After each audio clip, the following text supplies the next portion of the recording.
Hi guys, ngayon pala itutur ko kayo sa bagong bahay namin dito sa Nova Scotia. Kakalipat lang pala namin dito nung nakakarang araw lang, kaya nakapanibago pa sa amin yung lugar.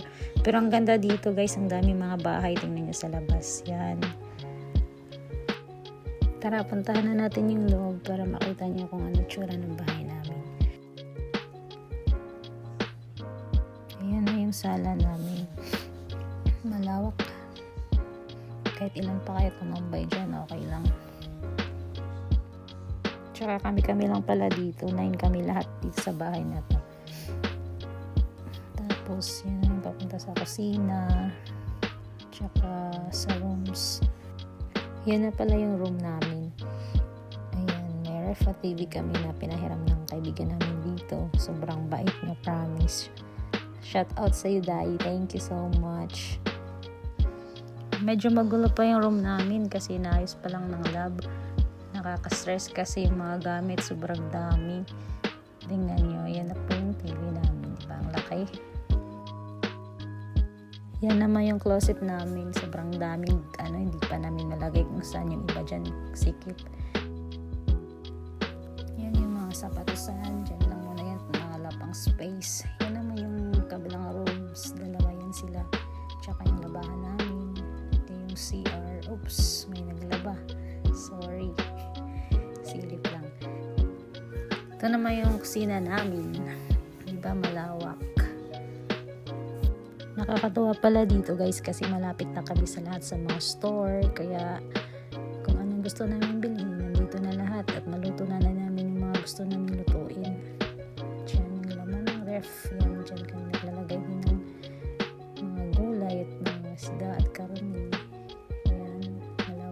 Siya dito. At meron pa yung basement. Pero dito muna tayo sa labas. Tingnan natin yung itsura ng labas. Ayaw mabuksan. Ba't ganyan? Yung labas ng bahay. Mga bahay dun, diba? Malayo. Pero tanaw pa rin.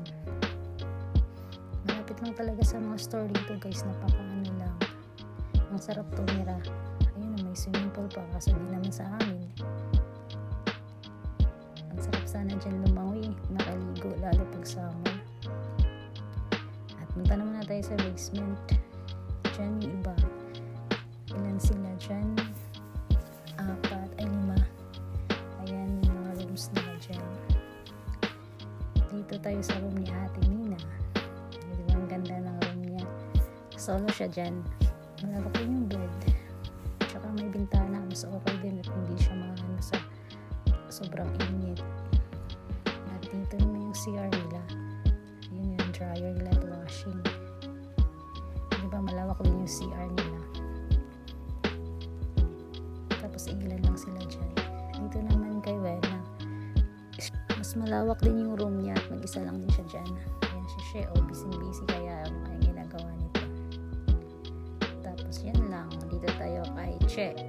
Tingnan natin kung nakalock. Oops, open. Yan yung room ni Che. Mag-isa lang din siya dyan. Malawak din yung bed niya. Kahit dalawa pwede. Siyempre, singit ko din yung mga kasamahan namin. Yan kami diba, nakatagay agad. Pero ang saya lang guys, promise. Mas okay dito. Sobrang mas dito kaysa sa dati. Thank you.